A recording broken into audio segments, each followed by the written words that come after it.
धन्यवाद, धन्यवाद। प्यारे आसमानी बाप खुदावन खुदा, आसमान और ज़मीन के मालिक पर पिता परमेश्वर आपका धन्यवाद करते हैं प्रभु कि आपने फिर से हमें ज़िंदा रखा खुदावन। आज का दिन यहोवा ने बनाया है, हम इसमें आनंदित हो और मगन हो। हम आपका धन्यवाद करते हैं, आपकी शुक्रगुज़ारी करते हैं प्रभु कि प्रभु जी फिर से हम इकट्ठे हुए प्रभु। और क्या बोले प्रभु, आपकी तारीफ करते हैं प्रभु, हमदो सना करते हैं परमेश्वर। सूरज झुक के सलाम करता है खुदावन। समुद्र की लहरों को प्रभु आप ही जानते हैं, आप ही माप सकते हैं समुद्र को, उसकी गहराइयों को प्रभु जी। चिड़िया चहचहाती है खुदावन, आपकी प्रस्तिश करती है प्रभु। लेकिन हम इस समय खुदावन जब इकट्ठे हुए हैं सारे बहन भाई प्रभु, तो प्रभु जी इस वक्त हमारी प्रार्थनाएं, हमारी वर्शिप और हमारा कलाम प्रभु आपके मन को भर नहीं पाए मेरे खुदावन। आपके चरणों में, आपके नतनों में सुगंधित धूप की तरह मेरे खुदावन इसे ग्रहण करे प्रभु जी। प्रभु जी स्वर्ग खोल के हमसे बात कर प्रभु जी। पवित्र आत्मा जी यहाँ आप उपस्थित हैं, हम आपका धन्यवाद करते हैं। आप अति पवित्र परमेश्वर हैं प्रभु, हम आपका करोड़ों धन्यवाद करते हैं। एक एक जन को प्रभु जी आपके लहू में ढापते हैं खुदा बाप। तेरे लहू से, तेरे बदन से, तेरी पवित्र आत्मा से हम एक एक जन को, एक एक जिंदगी को बांधते हैं प्रभु। और आज जिस टॉपिक को प्रभु जी सिस्टर जी ने लिया है प्रभु जी, वो हमारे जीवन में कार्य करे प्रभु जी। हम उसे समझने वाले, उसके ऊपर करने वाले प्रैक्टिकली, और समझाने वाले बनने पाए मेरे को। तेरी बंदी को, इनके पूरे परिवार को यीशु के लहू में ढापते हैं खुदावन। बहुतायात से तूने संभाला है प्रभु जी, सबको संभाल मेरे खुदावन। तू दया कर, अनुग्रह कर, मेंटली, फिजिकली, फाइनेंशियली और स्पिरिचुअली परमेश्वर, सब कुछ आपने हमें दिया प्रभु। आपका धन्यवाद करते हैं प्रभु, स्ट्रॉन्ग कीजिए प्रभु। धन्यवाद प्रभु, यीशु मसीह नासरी के नाम से Amen. आमीन, आमीन आमीन। आमीन Amen. आमीन। Very much. आप सभी का स्वागत है हमारी इस मीटिंग में। खुदा आपको बरकत दे, आशीष दे, जितने भी जो है आए हैं और जो वीडियो से देखेंगे। हम यकीन करते हैं कि जो आशीष प्रभु हमें यहाँ पर देगा वो आपको भी देगा। सो आइए अपने सभा को शुरू करते हुए हम जबेद से कहेंगे कि वो हमारे लिए भजन गाए। Praise the Lord. खुदा का धन्यवाद करते हैं। आज वो दिन है जो यहोवा ने बनाया, इसमें मगर आमदे हो। जरूर ये हर वक्त कहना हमारे लिए जरूरी है, Praise क्योंकि the Lord. उसकी करुणा हर पल हम पर नए होते आती है। Yes praise the Lord. और उसकी सच्चाई महान है। वो हमारा जिंदा खुदा है और उसके जैसा ना कोई था, ना कोई है और ना कोई आने वाला है। वही आदि और अंत मेगा है। और वही खुदा की महिमा क्यों ना करे। जब हम जिंदा खुदा को जानते हैं तो हम जिंदा खुदा की सिताइश, उसकी हमदो सना करें। तो ये उसी खुदा को जो हमें संभालता आया, जो मिस्र से जब उन इजराइलियों को और मूसा को लेकर निकला, जब वो बादल के खंभे और आग के खंभे में होकर उनकी अगुवाई करता चला, उनके आगे आगे होता चला, तो वही खुदा जो आज हमारा अगुवा है, हमारे लीड करता है, हमें लेकर चलता है, उसी खुदा की हम सिताइश सराय उसके नाम को जलाल दे। आइए हम क्यों ना मिलकर इस गीत को गाए जो कहता है, तेरी महिमा का बादल होवे इस जगह पर, घेरे इस जगह पर, तेरी आत्मा की वर्षा बरसे इस जगह पर। छूले हम सभी को। आइए हम एकजुट होकर खुदा की महिमा करें और खुदा के नाम को धन्यवाद दें। हालेलुया। तेरी महिमा का बादल घेरे इस जगह को, तेरी महिमा का बादल घेरे इस जगह को, है प्रभु तू छूले हम सभी को, ऐ प्रभु तू छूले हम सभी को। फिर से मिलके गाएंगे। तेरी महिमा का बादल घेरे इस जगह को, तेरी महिमा का बादल घेरे इस जगह को, ऐ प्रभु तू छू ले हम सभी को, ऐ प्रभु तू छू ले हम सभी को, तेरी आत्मा की वर्षा बरसे इस जगह में, तेरी आत्मा की वर्षा बरसे इस जगह में, चंगाई और छुटकारा होवे यीशु के नाम से, हो चंगाई और छुटकारा होवे यीशु के नाम से, तेरी आत्मा की वर्षा बरसे इस जगह पे, तेरी आत्मा की वर्षा बरसे इस जगह पे, चंगाई और छुटकारा होवे यीशु के नाम से, चंगाई और छुटकारा होवे यीशु के नाम से, hallelujah होसना, hallelujah होसना, hallelujah होसना, hallelujah होसना, hallelujah होसना, hallelujah होसना, hallelujah होसना, hallelujah होसना, hallelujah होसना, hallelujah होसना। Praise the Lord. Thank you, Jesus. Praise the Lord. Thank you very much, Zabir, Amen. for this beautiful song.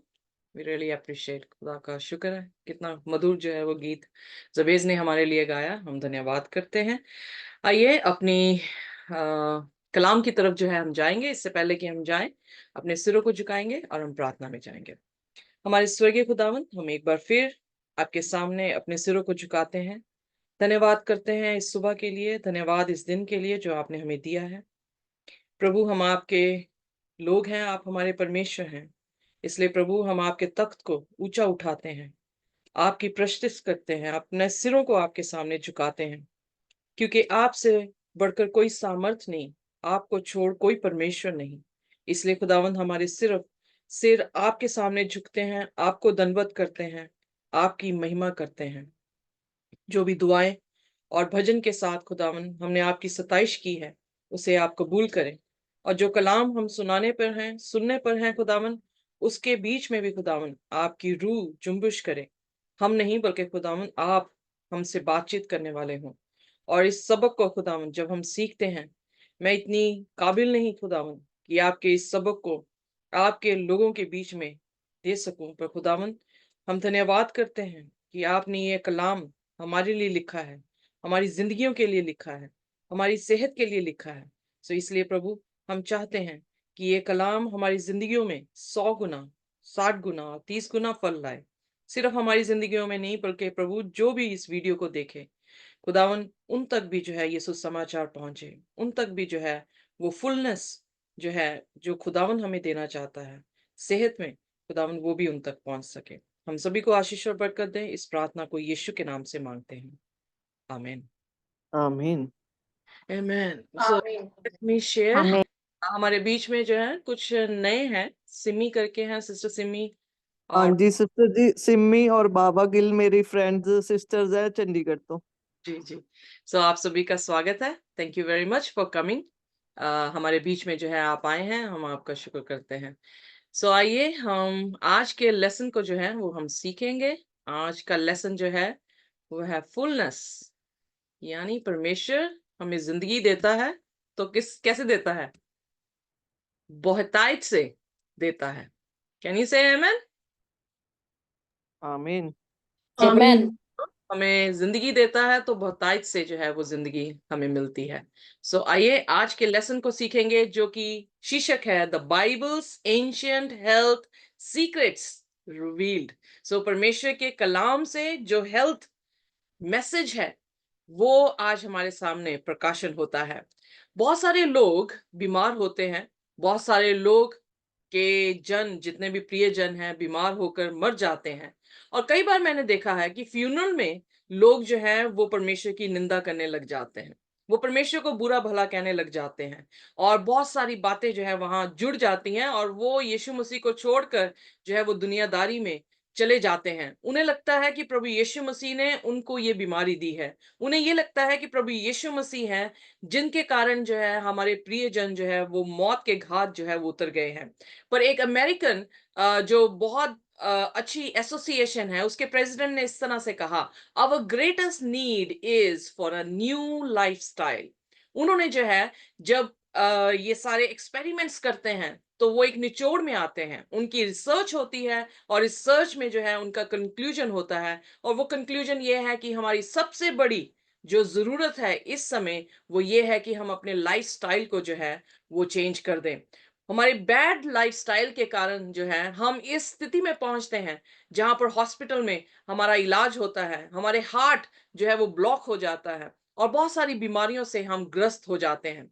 Well, as a nurse जब मैं patients को देखती हूँ, तो हम जब patient के diagnose करते हैं तो हमें कॉजेज जो है वो सारे नजर आ जाते हैं, यानी क्या कारण था कि इस कारण को। जब हम स्टूडेंट थे तो हमें ये सिखाया जाता था कि हर बीमारी के पीछे उसके कारण को ढूंढना, हर बीमारी के पीछे जो है वो उसकी ट्रीटमेंट को जो है वो देखना है कि वो ट्रीटमेंट इस व्यक्ति के लिए क्यों जरूरी है, और क्या वो ये ट्रीटमेंट इनके जिंदगी में कर सकता है। सो इसलिए मेडिकल लाइन से होते हुए मुझे इतना मालूम है कि इस स्थिति तक पहुंचने के लिए बहुत बार हमारे अपने निर्णय होते हैं, बहुत बार हमारे अपने चुनाव होते हैं, बहुत बार हमने परमेश्वर की बात को जो है वो अनसुना किया होता है, जिस कारणवश हम इस स्थिति में आते हैं। वेल, पाप के कारण ये सारी चीजें हम पर आई तो जरूर हैं, क्योंकि दाऊद कहता है कि मैं अपनी माँ की कोख से ही जो हूं वो पापी गिना गया हूं। सो ये दुख, ये तकलीफ पाप के जरिए से हम तक आ चुकी हैं। पर फिर भी खुदावंद का वचन कितना ही अच्छा है कि वो हमें इस पाप में भी कुछ ऐसे मैसेजेस हम तक पहुंचाता है जिससे हम इस पाप में रहते हुए भी अच्छी सेहत से जो है रुखसत यहां से हो सकते हैं। क्या फायदा होगा कि अगर मैं बीमारी में रुखसत होती हूँ, हर इंसान ने मरना तो है, पर अगर मैं बीमारी में रुखसत होती हूँ तो उसका क्या ही लाभ। पर अगर मैं चलती फिरती रुखसत होती हूँ तो उससे बड़ी कोई भी आशीष जो है वो ना मेरे लिए हो सकती है और ना मेरे परिवार के लिए जो है वो हो सकती है। उसका जो है आज हम देखेंगे कि परमेश्वर क्या मैसेज देता है। वेल, दुनिया में अमेरिका ने जो है अमेरिकन एसोसिएशन ने फाइंड आउट किया कि जो किलर डिजीजेस हैं जो आज पहली 3 में आती हैं वो है heart disease, cancer and stroke. So ये चीजें ऐसी हैं जैसे बहुत सारे लोग सोचते हैं हम खुदा के हाथ में कठपुतली हैं, और खुदा जैसे हमें चलाना चाहता है, जैसे नचाना चाहता है, वैसे वो हमें नचाता है। बहुत सारे सोचते हैं कि एक तरह की ये डाइस की तरह है कि उसे फेंका गया और वो डाइस में कौन सा नंबर आया और उस पे जो है आफतें आ गई। या फिर कोई ये सोचता है कि खुदा जो है अपनी उंगली किसी पे भी लगा देता है तो उसको जो है वो बीमारी आ जाती है। बहुत सारे लोग क्रिश्चियन वर्ल्ड में ये विश्वास करते हैं कि परमेश्वर हमारे बाप दादों से हम पर कर्स जो है वो चला आता है। सो आइए देखें, क्या परमेश्वर कर्स देने वाला परमेश्वर है कि परमेश्वर ब्लेसिंग देने वाला परमेश्वर है। इसलिए वो बुरी पिक्चर अगर आपके दिमाग में प्रभु यीशु मसीह के प्रति है कि वो कर्ज देने वाला परमेश्वर है, तो मैं उसको आज निकालना चाहती हूँ। क्योंकि परमेश्वर कर्ज नहीं देता, बल्कि पाप जब हम करते हैं, उसकी हुक्म नाफरमानी जब हम करते हैं, तो हम ऐसी मुसीबतों में पड़ जाते हैं जो एक तरह का कर्ज के मानी जो है हमारे बीच में जो है वो आ जाती हैं। बट बाइबल बताती है कि परमेश्वर आशीष वाला परमेश्वर है, परमेश्वर जिंदगी देने वाला परमेश्वर है। इसीलिए यूहन्ना 10:10 में क्या लिखता है? यीशु ने कहा, चोर इसलिए आता है कि वो क्या करे? घात करे, मारे, चोरी करने के लिए आए, पर मैं इसलिए आया हूं कि तुम जिंदगी पाओ और बहुतायत से जिंदगी पाओ। बहुत सारे लोग ये सोचते हैं डायबिटीज हो जाएगी, इंजेक्शन लगा लेंगे, पिल्स खा लेंगे, पर प्रभु यीशु मसीह ने जो है आपको इंजेक्शन लगवाने और पिल्स के लिए नहीं बनाया है। Well, this is a blessing. ये एक तरह की साइंस जो है वो ब्लेसिंग भी है कि जहां पर हम बीमार हो जाते हैं वहां पर ये हमें क्योर करने की हमारी मदद करते हैं। पर prevention is always better than cure. So इसलिए प्रिवेंशन करना जो है वो बहुत ही हमारी जिंदगियों में जरूरी है। सो इसलिए आइए बाइबल को खोलेंगे और बाइबल देखेंगे कि बाइबल हमें कैसे प्रिवेंशन मेजर जो है वो देती है।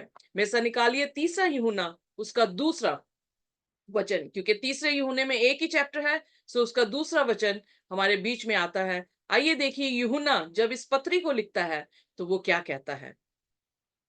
3 John and verse 2।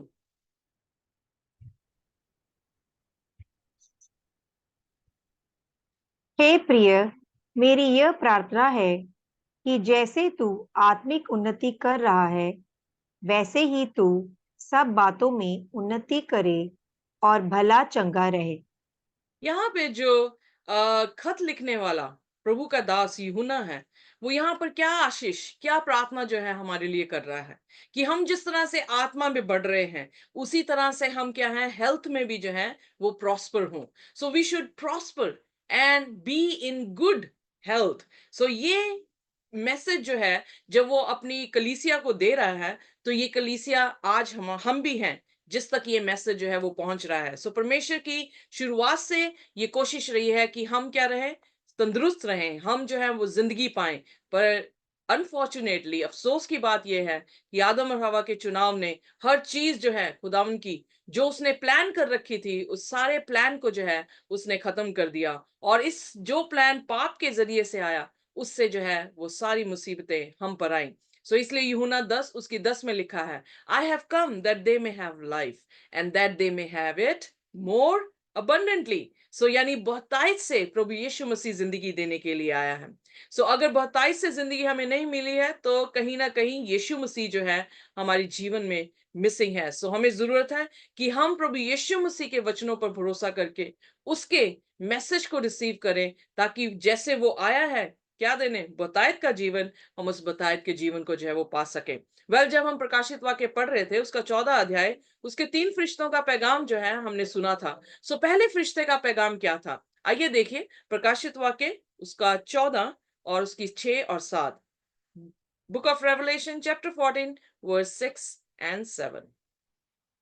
फिर मैंने एक और स्वर्गदूत को आकाश के बीच में उड़ते हुए देखा, जिसके पास पृथ्वी पर के रहने वालों की हर एक जाति और कुल और भाषा और लोगों को सुनाने के लिए सनातन सुसमाचार था। उसने बड़े शब्द से कहा, परमेश्वर से डरो और उसकी महिमा करो, क्योंकि उसके न्याय करने का समय आ पहुंचा है। और उसका भजन करो, जिसने स्वर्ग और पृथ्वी और समुद्र और जल के सोते बनाए। जो आज हमारे साथ नए आए हैं वो शायद सोचेंगे कि ये आयत में क्या बताना चाह रही है ऋतु, पर जिन्होंने प्रकाशित वाक्य हमारे साथ पढ़ा है वो ये जानते हैं कि जो एंजल है, एंग्लोस, मैसेंजर हैं, प्रीचर्स हैं, जो आखिरी दिनों में जो है 3 फरिश्ते पैगाम इस धरती पर जो है वो प्रचार करेंगे, उनके पैगाम में क्या लिखा है कि वो पैगाम जो एवरलास्टिंग गॉस्पल है, जो कभी भी खत्म नहीं होने वाला गॉस्पल है, जो उत्पत्ति से लेकर प्रकाशित वाक्य तक जाने वाला गॉस्पल है, जो प्रभु यीशु मसीह जो आदि और अंत है तब से जो है उसका चलने वाला, जब से वो है जब तक वो रहेगा तब तक ये गॉस्पेल है जो समस्त जातियों में जो है वो प्रचार किया जाएगा। यहाँ पर every nation, every tribe, every tongue, every people का जो है वो जिक्र आया है। सो यानी प्रत्येक जन तक ये कलाम जो है वो पहुंचाया जाएगा। और उसका कलाम क्या है? फियर गॉड, परमेश्वर से क्या करें? डरें। इसलिए नहीं, ऐसे नहीं डरे कि वो हेल फायर में फेंक देगा तो हमें जो है इबादत करनी पड़ेगी। Fear God means reverent, give reverence to God. उसकी महानता को, उसकी भलाई को देखकर जब हमारे सिर झुकते हैं, उसको कहते हैं कि हम परमेश्वर से क्या करते हैं? डरते हैं। जब हम उसके डर में रहते हैं और फिर हम पाप से दूर होकर रहते हैं, उसे कहते हैं कि परमेश्वर से डरें। और फिर बाइबल में लिखा है गिव ग्लोरी टू हिम, प्रभु यीशु मसीह को महिमा दे। हम किस तरह से प्रभु यीशु मसीह को महिमा दे सकते हैं? हमने ऑलरेडी देख लिया कि उसके आवर ऑफ जजमेंट जो है वो आ चुका है। 1844 दानियल उसकी 8 अध्याय की प्रोफेसी 2300 काल के बाद सेंचुरी का साफ होना, वो ये बताता है कि 1844 में यीशु मसीह जो है वो जजमेंट इस धरती की कर रहे हैं। सो हमारे समय में ये सुसमाचार हमारे पास आया है कि परमेश्वर से डरो, इंसान से नहीं, किसी पोप से नहीं, किसी महात्मा से नहीं,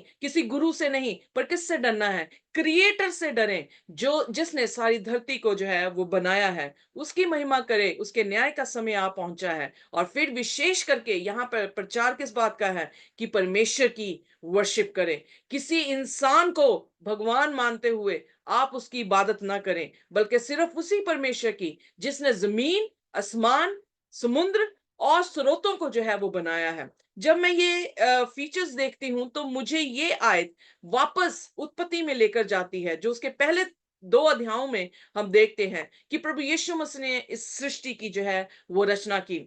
यूहन्ना उसके पहले में लिखा है आदि में वचन था, वचन परमेश्वर के साथ था और वचन ही परमेश्वर था। फिर उसकी 14वीं आयत में लिखा वो वचन देहधारी हुआ। सो यानी किसने इस धरती को बनाया? प्रभु यीशु मसीह ने बनाया। इब्रानी उसके पहले में लिखा है कि पहले तो परमेश्वर हमारे बाप दादों से जो है वो नबियों से बात करता आया, पर उसने आखिरी दिनों में अपने पुत्र से बात की, जिसके जरिए से उसने सारी सृष्टि की जो है वो रचना की। कुलसियों की किताब में भी उसके पहले वचन में, पहले अध्याय में आप देखेंगे कि पौलुस कह रहा है कि प्रभु यीशु मसीह ने देखी और अनदेखी चीजों को जो है वो बनाया है। सो यीशु मसीह जो है वो क्रिएटर है।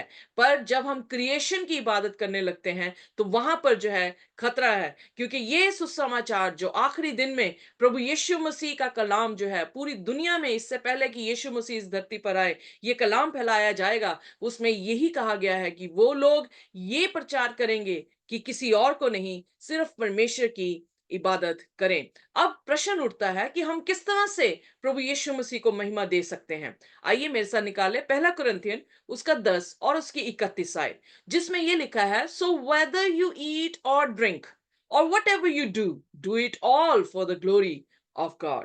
पढ़ दे मेरे साथ हिंदी में प्लीज। 1 Corinthians chapter 10 verse 31।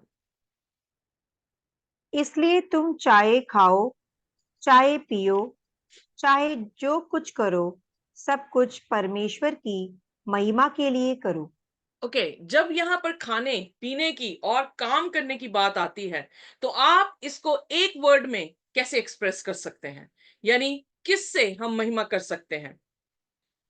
मत्ती की अंजील में यीशु मसीह ने कहा तुम्हारे भले काम देखकर क्या करें?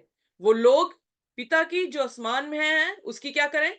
महिमा करें। सो यानी आपके लाइफस्टाइल से आप क्या कर सकते हैं? परमेश्वर की महिमा जो है वो कर सकते हैं। आप क्या खा रहे हैं? आप क्या पी रहे हैं? आप क्या कर रहे हैं? आप में क्या करैक्टर है? आप में खुदा की आत्मा के फल हैं या नहीं है, ये मायने रखता है। और इससे जब हम उसके वचन के अनुसार खाते हैं, उसके वचन के अनुसार पीते हैं, उसके वचन के अनुसार अपने कार्यों को लेकर आते हैं, तो वो क्या करता है? परमेश्वर की महिमा और उसकी बढ़ाई जो है वो होने देता है। सो इसलिए आखिरी प्रचार जो पूरी समस्त जातियों में जाएगा, उसमें आपका लाइफस्टाइल का भी जो है वो प्रचार जाएगा। सो इसलिए आज आपके कानों तक ये साक्षी है कि आपने अपने कानों से ये सुन लिया कि प्रभु यीशु मसीह की 3 फरिश्ते पैगाम आप घर में जाके या वीडियो में जाके हायर डेस्टिनी में आप जो है प्रकाशित वाक्य उसका 14 अध्याय का अध्ययन कर सकते हैं। सो आखिरी दिनों में 3 पैगाम जो है वो दिए जाएंगे। पहला पैगाम परमेश्वर से डरना, उसकी महिमा करना, जो कि आपके खाने और आपके पीने और आपके काम करने से जो है वो आती है। आइए पहला कुरिन्थियन उसका 6 और उसकी 19 आयत को जो है हम खोलेंगे। First Corinthian chapter 6 verse 19। Well, हमारे खाने पीने से हमारी साल्वेशन का ताल्लुक क्या है? आइए देखें पौलुस यहाँ पर क्या कहता है। क्या तुम नहीं जानते कि तुम्हारी देह पवित्र आत्मा का मंदिर है, जो तुम में बसा हुआ है और तुम्हें परमेश्वर की ओर से मिला है, और तुम अपने नहीं हो? यहाँ पर परमेश्वर का दास पौलुस जो है वो क्या कह रहा है? क्यों हमारा खाना पीना जो है वो खुदा की महिमा के लिए हो, क्योंकि ये खाना पीना कहाँ जा रहा है? हमारी बॉडी में जो है वो जा रहा है। और बॉडी क्या है? ये देह क्या है? पौलुस कह रहा है ये देह परमेश्वर का मंदिर है। मंदिर है। जब आप ईंट और मिट्टी के मंदिर में जब आप जाते हैं तो क्या आप गंदगी महसूस वहां पर देखना पसंद करेंगे कि नहीं? नहीं। क्या आप वहां पर कूड़ा पड़ा हुआ देखना पसंद करेंगे कि नहीं? No no no. तो व्हाट नहीं। About body? फिर हमारी बॉडी कैसी होनी चाहिए? सो बॉडी अगर खुदा का मंदिर है और पवित्र आत्मा इसमें वास करता है। किसी का माइक्रोफोन जो है प्लीज ऑन है, आप स्विच ऑफ कर दें if you don't mind, sorry, thank you. So अगर हमारी देह परमेश्वर का मंदिर है और परमेश्वर का आत्मा यहाँ पर वास करता है, तो फिर हमारी देह जो है वो कैसी होनी चाहिए? सो यहाँ पर फिर बाइबल में लिखा है कि तुम अपने आप से नहीं हो, पर तुम्हें क्या किया गया है? खरीदा गया है। आइए अब देखें उसका 20वां वचन। क्योंकि दाम देकर मोल लिए गए हो, इसलिए अपनी देह के द्वारा परमेश्वर की महिमा करो। सो यहाँ पर पौलुस क्या कह रहा है? क्योंकि तुम खरीदे गए हो, तुम्हारा दाम दिया गया है। पहली बात, हम दो बार प्रभु यीशु मसीह के हैं। पहली बात, वो हमारा सृष्टि करता है, जो कि हमने प्रकाशित वाक्य उसके 4 अध्याय में देखा कि समस्त जाति ने, आसमान की होस्ट ने परमेश्वर के सामने सिर झुकाया, क्योंकि वो क्या है? हमारा क्रिएटर है। ही इज अवर क्रिएटर, वो हमारा सृष्टि करता है। इसलिए हमें जो है अपनी महिमा, उसकी महिमा जो है वो देनी है अपने शरीरों के साथ। दूसरी बात, उसने हमें रिडीम किया है, उसने अपना लहू हमारे लिए बहाया है, हमें मोल खरीद लिया है। तो जब किसी को भी मोल लेकर गुलाम बनाया जाता है, तो गुलाम क्या करता है? अपने स्वामी की निंदा या अपने स्वामी की महिमा करता है? महिमा करता हूँ। एग्जैक्टली। स्वामी की महिमा करता है। या एग्जैक्टली, वो अपने स्वामी के आदेश के साथ अपने जीवन को जो है वो बिताता है। पर this is not what God wants us to hear. हम उसके गुलाम नहीं हैं, हम उसके बेटे और बेटियां हैं। इसीलिए यीशु मसीह ने कहा, मैंने तुम्हें गुलाम नहीं ठहराया है, पर तुम मेरे क्या हो? तुम मेरे दोस्त हो, तुम मेरे बेटे हो, तुम मेरे भाई हो। उसने हर रिश्ते के साथ हमें नवाजा है, जो रिश्ता इमीडिएट रिलेशनशिप में हम देखते हैं। एक औरत, एक बहू, एक औरत, एक पत्नी, एक औरत, एक बेटी, एक औरत जो है एक बहन। सो हर रिश्ते को उसने आपके साथ और मेरे साथ जो है वो मिलाने की कोशिश की है, जो ये बताता है कि खुदावंद खुदा हमसे बहुत प्यार करता है। कोई भी ऐसे रिश्ते में उसने हमें छोड़ा नहीं, बल्कि वो माँ की तरह भी है, वो बाप की तरह भी है, वो दोस्त की तरह भी है, उसने अपने आप को भाई की तरह भी बताया। उसने आपको जो है वो अपने बेटे और बेटियां और अपनी प्रजा के रूप में भी जो है वो बताया है। चाहे वो बाप बन जाए, चाहे वो राजा बन जाए, चाहे वो खुदा बन जाए, आप उसके हैं और वो आपका है। हालेलुया। सो यहाँ पर परमेश्वर के वचन में लिखा है कि मैंने तुम्हें मोल जो है वो खरीदा है। सो कहने का अर्थ है, उसने हमें खरीदा अपने लहू से। उसने हमारे लिए अपनी जान दे दी, ताकि वो हमारी मौत को ग्रहण कर ले और हम उसकी जिंदगी में जो है वो आ जाएं। सो फिर जब उसने इतना कुछ हमारे लिए किया है, तो उसकी महिमा कैसे करेंगे? हम कैसे खाते हैं, हम कैसे पीते हैं, हम क्या करते हैं, उससे क्या होता है? परमेश्वर की महिमा होती है। यीशु मसीह ने अपने कार्यों में, अपने कामों में जो है वो पिता की महिमा की। उसी तरह से हम जो उसके बेटे और बेटियां कहलाते हैं, विश्वास से वो भी क्या करते हैं? उसके जैसे कामों से जो है वो यीशु की जो है वो महिमा करते हैं। Well, it is our lifestyle that killing us. ये हमारा लाइफस्टाइल हो गया है, जो हम ये सोचते हैं मेरी देह है, मैं जो मर्जी करूं, मेरी जिंदगी है, मैं जो मर्जी करूं। सो जब हम ये एटीट्यूड में आ जाते हैं तो हम जो है वो दुनिया में फंस जाते हैं, और दुनिया में फंसकर हम बहुत सारी चीजें ऐसे करने लग जाते हैं जैसा हमारा पीयर ग्रुप, जैसे हमारे दोस्त करते हैं। जैसे एक शराबी है, वो हमेशा ये कहेगा कि मैंने शराब इसलिए पी क्योंकि मेरे दोस्तों ने जो है मुझे जबरदस्ती उस दिन जो थी वो पिलाई थी। सो वेल, पी ली, और उसके बाद क्या हुआ? एडिक्शन हुई, तो उसके बाद क्या हुआ? मौत आ गई। सो मौत आनी है।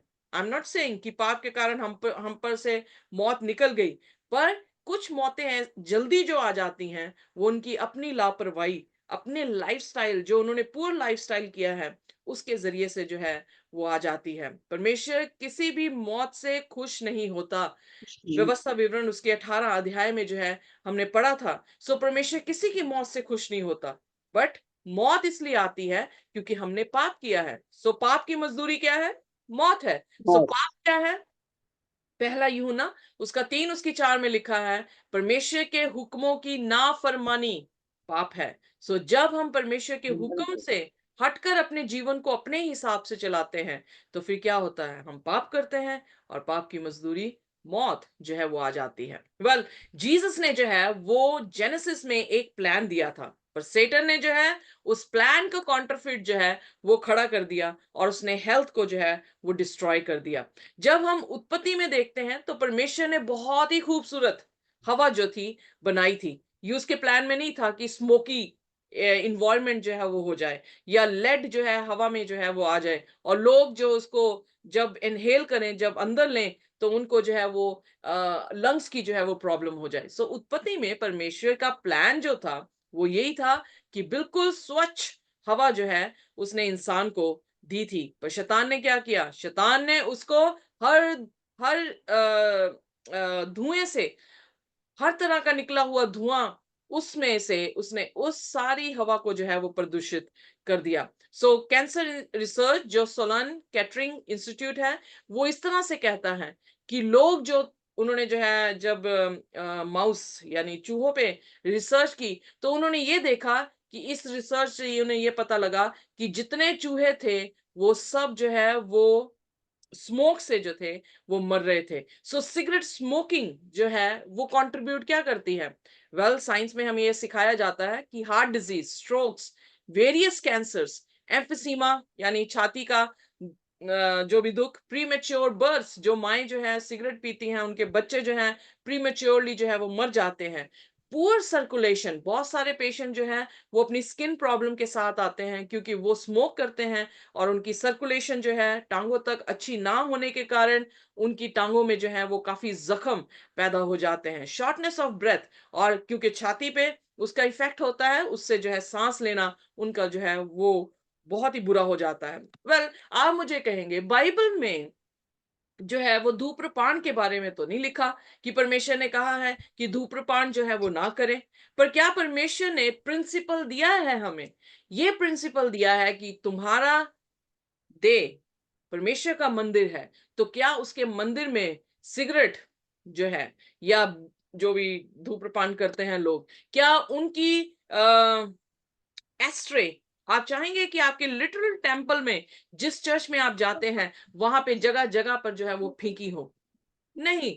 सो उसी तरह से अगर हम अपनी जिंदगियों में उस चर्च को, उस मंदिर को जो खुदा का मंदिर या उसके नाम से मंदिर कहलाता है, उस मंदिर में हम नहीं चाहते कि धूम्रपान जो है वो प्रवेश करे, तो वो कैसे हो सकता है कि आपकी देह में जो है वो प्रवेश कर दे? सो परमेश्वर ने प्रिंसिपल दिए हैं, परमेश्वर के प्रिंसिपल से हम हर चीज को नाप तोल सकते हैं कि ये चीजें इस मंदिर के लिए अच्छी हैं या नहीं है। सो इसलिए धूम्रपान जो है, स्मोकिंग, हमारी हेल्थ को जो है वो बहुत इफेक्ट करता है, जो कि बहुत सारे लोग जो है इसे पीना पसंद करते हैं। बट ये इफेक्ट जो है सिर्फ उन पे नहीं करता, बल्कि उनके बच्चों तक भी, जो उनकी बीवियां हैं उन तक भी जो है इसका असर जाता है। साइंस बताती है कि एक्टिव स्मोकर जो है वो, जो पैसिव स्मोकर है, जो सिर्फ सूंघ रहा है उसको पीते हुए, उसको ज्यादा इफेक्ट कर जाता है। सो इसलिए जो मदर्स प्रेग्नेंट हैं और स्मोक करती हैं, उनके बच्चों में जो है वो बहुत सारी समस्याएं देखने को मिलती हैं। परमेश्वर ने हेल्दी लाइफ दी थी हमें, पर हमने अपनी चीजों को इन्वेंट करके कुछ चीजें अपनी स्वाद के अनुसार, अपनी इच्छा के अनुसार बनाते हुए हमने ऐसी चीजें बना दी हैं जो हमें जो है किल करने लग गया है। सो इस स्मोकिंग के जो स्पेशली वेस्टर्न में हम ज्यादा देखते हैं, पर अब तो ईस्टर्न में भी है, बहुत आ गया है कि जो इंडियन विमेन है वो जो है स्मोक कर रही हैं, ड्रिंक कर रही हैं। But I just want to let you know, मैं सिर्फ ये बताना चाहती हूँ कि infant death syndrome, sudden infant death syndrome जो है, उन्होंने देखा है कि जो लोग स्मोक करते हैं उनके बच्चों पर जो है वो आती हैं। पर जब आप में से किसी के साथ भी ऐसा हुआ है, आप स्मोक कर रहे हैं, पर अगर आपका सडनली बच्चा जो है वो मर जाता है, तो बहुत सारे लोग उस समय अपनी गलतियों पर ध्यान नहीं देते, बल्कि किसको दोषी ठहराते हैं? परमेश्वर को दोषी जो है वो ठहरा देते हैं। पर परमेश्वर क्या दोषी है? परमेश्वर दोषी नहीं है, क्योंकि ये चीजें परमेश्वर ने नहीं बनाई है जिनका सेवन जो है हम अपने आप से कर रहे हैं। 10 हुक्मों में जो हुक्म परमेश्वर ने निर्गमन उसके 20 अध्याय में दिया है, उसमें 6वां हुक्म क्या है? Thou shall not kill।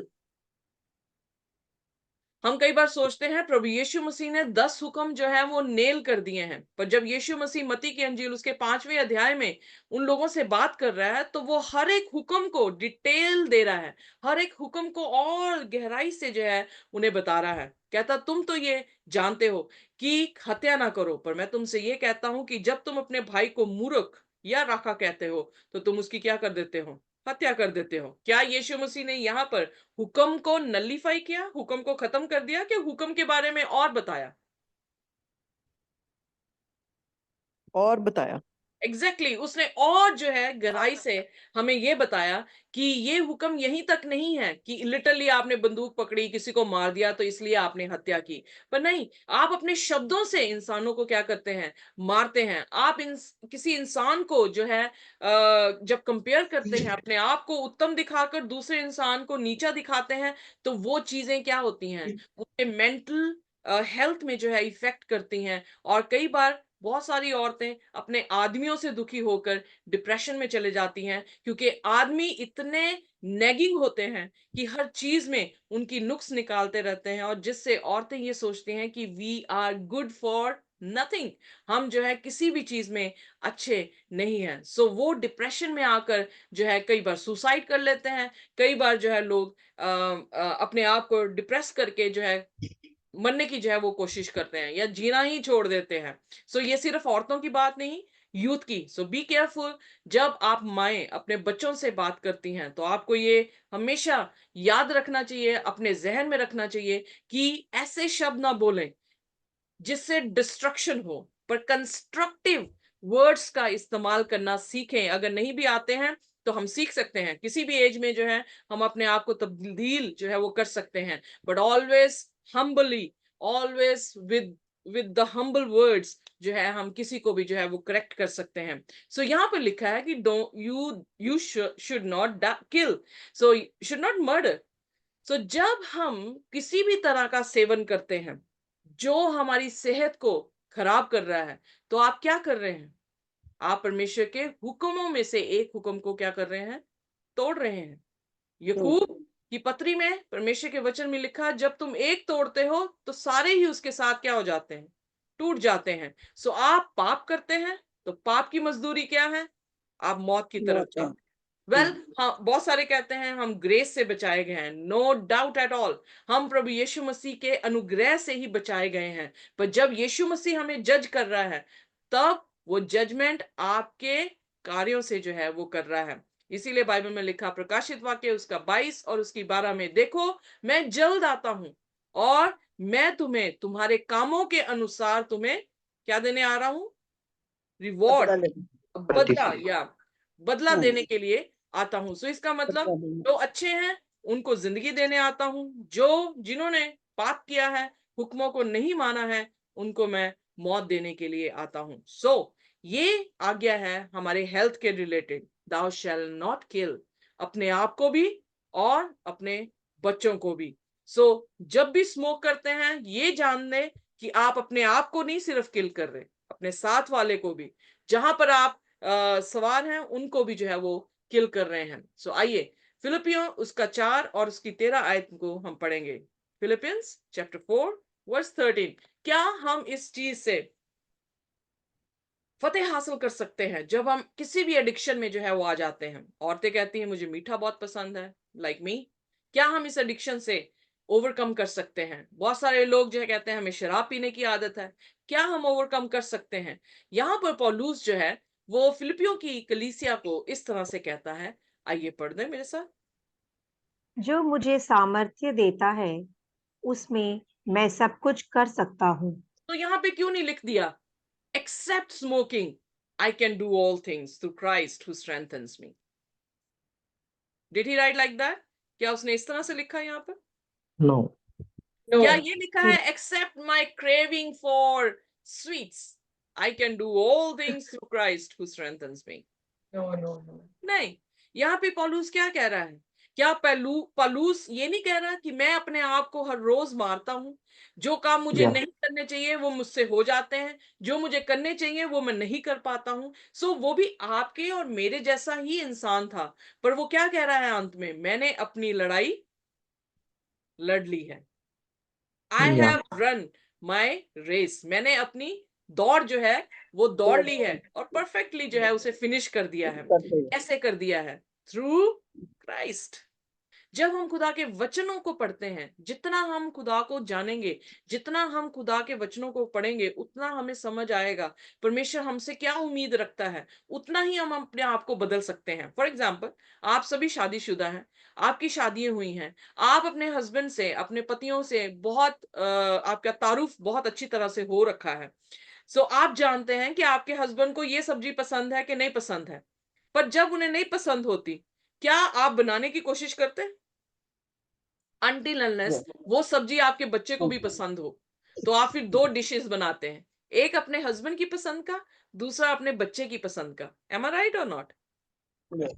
पर अगर जी। आप खुदा के साथ टाइम ही नहीं बिता रहे हैं, खुदा के वचनों के अनुसार वचन को नहीं पढ़ रहे हैं, तो कैसे वचन आपको सिखा सकता है कि आपको कैसे परमेश्वर को कौन सी चीज पसंद है और कौन सी चीज पसंद नहीं है? सो इसलिए खुदा का वचन पढ़ना जो है वो बहुत ही जरूरी है, क्योंकि जब हम जानेंगे तब हम क्या करेंगे? उसे करने की कोशिश करेंगे जिससे वो प्रसन्न होगा। और फिर फिलिपियों पौलुस की ये कही बात, I can do all things through Christ who strengthens me, और फिर यीशु मसीह के जरिए से हम वही सामर्थ को पा सकते हैं ताकि हम वही सब चीजें करें जो हमारे परमेश्वर को पसंद है।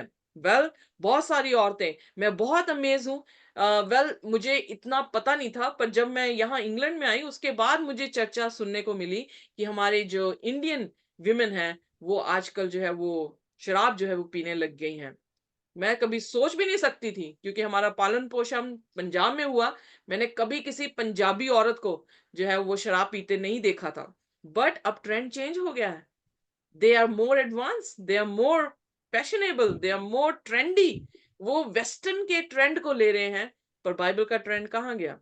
सो बाइबल में लिखा है कि शराब पीने वाले जो है वो कहाँ? स्वर्ग की बादशाहत में नहीं दाखिल होंगे। क्यों? क्योंकि तुम्हारी देह में जो तुम खाते हो, जो तुम पीते हो, उससे क्या होनी चाहिए? परमेश्वर की महिमा होनी चाहिए। जब परमेश्वर ने हमें पीने को चीजें दी, तो शैतान ने भी उसका कॉन्ट्रफिट खड़ा किया। उसने जो है ऐसी मदिरा दी जिस मदिरा से जो है लोग मस्त हो जाते हैं और वो सो जाते हैं। Am I right or not? So what Yes, does the yes. Bible teach about alcohol? Bible जो है अल्कोहल के बारे में क्या कहती है? वेल, ये बड़ा अच्छा मुद्दा है, क्योंकि बहुत सारे शराबी इस बात को लेकर पीते हैं कि परमेश्वर के वचन में प्रभु यीशु मसीह ने काना गलील में जो है वो शराब बना दी, पानी से उसने शराब बनाई। वो शराब नहीं थी। अगर उसने ही पानी से शराब बनाई होती तो प्रकाशित वाक्य में वो क्यों लिखता कि शराबी परमेश्वर के घर में या स्वर्ग में जो है वो दाखिल नहीं होगा? सो अगर आप विश्वास करते हैं कि यीशु मसीह ने कोई पाप नहीं किया, Yes. यस। हाँ जी, हाँ जी। जी, विश्वास करते हैं। पाप कर दिया होता, तो क्या उसकी क्रूसिफिक्शन, क्या उसका क्रूस पे मरना हमारे लिए उद्धार का कारण हो सकता था? नहीं। नहीं हो नहीं। सकती। तो ये कंट्रोवर्सी या काउंटरफिट जो शैतान ने खड़ा किया लोगों को दिलासा देने के लिए, ताकि वो शराब पी ले, क्योंकि यीशु मसीह ने जो है वहां पर शराब बनाई थी।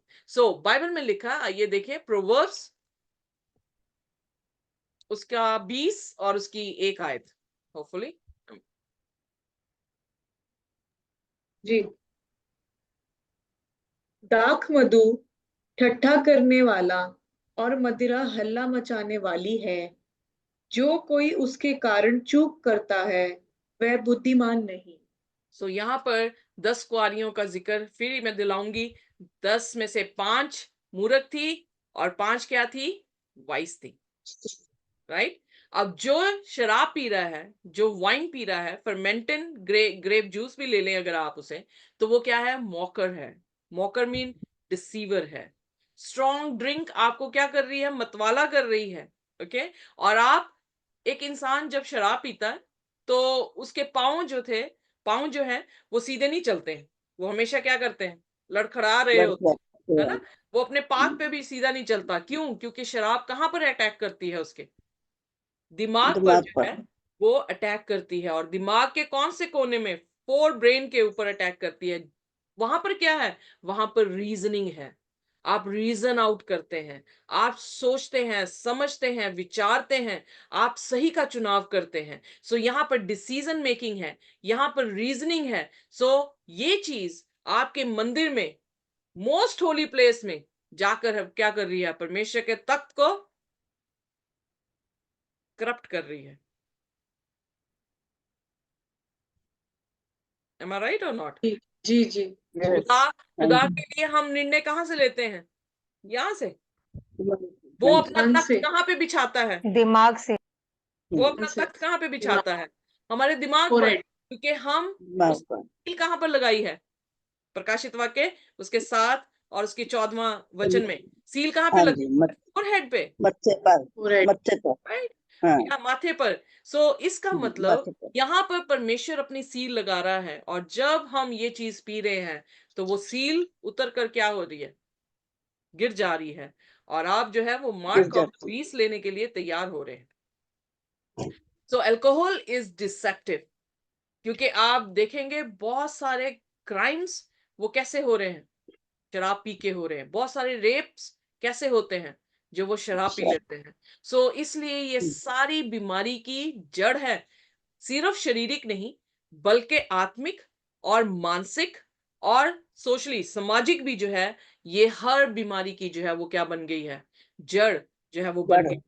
सो इसलिए परमेश्वर ने कहा कि जो ये पिएंगे वो स्वर्ग की बादशाहत में नहीं जाएंगे। आइए में से निकालिए प्रेरितों का काम उसका 23 और उसकी 31 से लेकर 33 तक।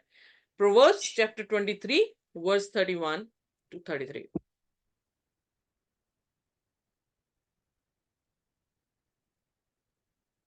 सिस्टर जी, प्रोवर्ब्स 23 हाँ 31 जी to 33। जी। जब दाख मधु लाल दिखाई देता है और कटोरे में उसका सुंदर रंग होता है, और जब वह धार के साथ उडेला जाता है, तब उसको ना देखना, क्योंकि अंत में वह सर्प के समान डसता है और करेत के समान काटता है। तू विचित्र वस्तुएं देखेगा और उल्टी सीधी बातें बकता रहेगा। ओके। सो यहां पर लिखा है बिहोल्ड स्ट्रेंज विमेन एंड दाइन हार्ट शैल अटर परवर्स थिंग। सो यहां पर प्रभु यीशु मसीह का दास, जो सबसे बुद्धिमान दास है, जिससे ये कहा गया है, सुलेमान जिसका नाम है, जिसको बुद्धि खुदा ने दी थी, उसने जब नीति वचन दिए हैं तो उसने क्या कहा है कि इस गिलास को जिसमें क्या हो? शराब हो, उसे देखना मत, क्योंकि वो क्या करेगा तेरे साथ? वो कैसे डसेगा? सांप की तरह जो है वो डसेगा। सो जब सांप का शब्द आ गया है तो उसका मतलब क्या है? खुदा की तरफ से कि शैतान? नहीं, शैतान। शैतान की शैतान। तरफ से है। और जब आप सीधे शब्द जो है वो नहीं बोल पा रहे हैं, उल्टे सीधे बातें जो है आप कर रहे हैं, तो वो क्या कर रहा है? वो दिखा रहा है कि आपका माइंड उसने कैप्चर कर लिया है। कभी भी आप देखें डीमन पोजेस्ड पेशेंट्स को, वो कैसे करते हैं? सीधा बात करते हैं। मैं एक नहीं रील देख रही थी, आई डोंट नो उस लड़की को कैसे पोजेस शैतान ने कर रखा था, अपनी जुबान बार बार निकाल रही थी और हाथों से कुछ कर रही थी, लाइक दिख रहा था डीमन पोजेस्ड है, कंप्लीटली डीमन पोजेस्ड है। सो एक तरह का ये पोजेशन है जो डीमंस ने हमारे लिए रख दिया है कि हम इसको पिए। बहुत सारे लोग, बहुत सारे परिवारों में इतने दंगे होते हैं, इतने लड़ाई झगड़े होते हैं, लोग जो है अपने परिवारों में दुखी रहते हैं क्योंकि सुबह से लेकर शाम तक उनके पति बहुत देवता के समान हैं, पर जैसे ही वो पी लेते हैं उसके बाद शैतान जो है वो बन जाते हैं। सो जितना मारा कूटना, जितना भी धमकियां जो भी हैं, वो लोग तब देंगे जब वो क्या पी कर लेते हैं, शराब को पी लेते हैं। सो परमेश्वर का वचन बिल्कुल सही है कि ये जो है इस तरह से है जैसे क्या है, सांप डस लेता हो, जहर की तरह है। और ये एक ऐसा जहर है जो आपके शरीर को आहिस्ते आहिस्ते जो है वो खाता रहता है और आपके लिवर को जो है वो बिल्कुल खत्म कर देता है, जिससे इंसान भी जो है वो मर जाता है। बहुत सारे लोग कहेंगे हमें 50 साल हो गए शराब पीते, हम तो मरे नहीं हैं। यकीन जानिए आप मर चुके हैं अंदर से। अभी तक शायद आंखें बंद नहीं हुई हैं, पर अंदर से खोखले होते जा रहे हैं और आपको मालूम भी नहीं है। सो इसलिए खुदा ने कहा अब्सटेन, इससे क्या हो जाओ, दूर हो जाओ, इसकी तरफ देखना भी मत। परमेश्वर प्रभु यीशु मसीह ने अंगूरों का जूस बनाया था, शराब नहीं बनाई थी। अंगूरों का जूस जो फ्रेश होता है और शराब वो जो फर्मेंटेड होती है। सो इसलिए फर्मेंटेड में और फ्रेश जूस में जो है वो बहुत सारा डिफरेंस है। फर्मेंटेड कोई भी चीज हो, उसको हिंदी में क्या कहते हैं, फर्मेंटेड को हिंदी में क्या कहते हैं, if you don't mind could you please help me. समझ आ गई फर्मेंटेड का ना? जी जी जी, फाइन। आर्टिफिशियल मतलब टाइप से बना उसे के, काफी दिन रखे रहते हैं। हाँ रखे रखे, पोल्यूशन हो जाता है प्रिजर्व, उसमें। प्रिजर्व। खमीरा खमीरा, खमीरा या खमीरी जो है दाख, वो डिफरेंट है। So the Bible uses the word wine to refer to distinctively different grape beverages, one unfermented and other fermented. Fermented, okay. जो खमीरा है fermented है, unfermented जो fresh juice है। The Hebrew word yanin in the Old Testament and the Greek word oinos in the New Testament can mean either fresh unfermented juice of the grape or the fermented intoxicating drink. So यहाँ पे ये बताया गया शब्द जो इब्रानियों में पुराने नियम में इस्तेमाल हुआ है, नए नियम में इस्तेमाल हुआ। सो खमीरा और फ्रेश ताजा, उसके बीच में जो है वो डिफरेंस वो जो है वो दिखाया गया है। जो शराब की बात है वो खमीरी है, और जो दाखरस प्रभु यीशु मसीह ने काना गलील में बनाया था वो जो है अनफर्मेंटेड है, यानी जिसमें खमीर नहीं है, वो बिल्कुल ताजा है, वो जूस है। सो इसलिए परमेश्वर के वचनों को तोड़ मरोड़ कर अपने हिसाब से जैसे आप चाहते हैं वैसे ना बनाएं, पर परमेश्वर के वचन जो है वो बहुत खरे हैं। परमेश्वर खरा है, इसीलिए उसके द्वारा हमारा उद्धार हुआ है। अगर उसने भी कोई पाप कर दिया होता तो हमारा उद्धार मुमकिन ना होता। सो यीशु मसीह के वचन में लिखा कि वो हर रस्तों से गुजरा जैसे हम गुजरते हैं, पर उसने एक भी पाप नहीं किया। सो इसलिए परमेश्वर के वचन में इसका सेवन करना जो है वो मना कर दिया गया है। No temptation has overtaken you except such is common to man, but God is faithful who will not allow you to be tempted beyond what you are able, but with the temptation will also make the way of escape that you may be able to bear it. पहला Corinthian उसका 10 और उसकी 13 आयत में लिखा है परमेश्वर कोई भी ऐसी आजमाइश में हमें नहीं डालता जो हमारे लिए सहने योग्य ना हो, पर अगर आती भी है टेम्पटेशन तो परमेश्वर हमें उस टेम्पटेशन से जो है वो बाहर निकालने में विश्वास योग्य है। आइए देखिए पहला कुरिन्थियन उसका 10 और उसकी 13वीं आयत। तुम किसी ऐसी परीक्षा में नहीं पड़े जो मनुष्य के सहने से बाहर है। परमेश्वर सच्चा है और वह तुम्हें सामर्थ्य से बाहर परीक्षा में न पड़ने देगा, वरन परीक्षा के साथ निकास भी करेगा कि तुम सह सको। आमेन। अब एग्जाम्पल मैं आपको दे रही हूँ, इसको थोड़ा सा सोचने के लिए मैं आपको समझ दे रही हूँ। I am trying, okay, I am not perfect but I am trying. मेरी बेटी जो है जब तक मेरे घर में रही है तो मेरे साथ साथ ज्यादातर मोस्ट ऑफ द टाइम मेरे साथ रही है, पर इस समय जो है वो मुझसे दूर है, हॉस्टल में चले गई है। ओके, अब उसका ताल्लुक या उसका संबंध जो है वो मेरे साथ ज्यादा नहीं चल रहा, ना मैं बता पा रही हूँ कुछ, ना मैं सुन पा रही हूँ उसका ज्यादा। सो टाइम इस तरह से है कि जिस टाइम वो कॉल करती है मैं यहाँ पे प्रचार कर रही होती हूँ, जिस टाइम मैं कॉल कर रही होती हूँ वो सो रही होती है। सो इस कारणवश मेरा उसके साथ संपर्क जो है वो नहीं है। पर क्योंकि अब वो मुझसे दूर है, अगर वो किसी भी टेम्पटेशन में पड़ जाती है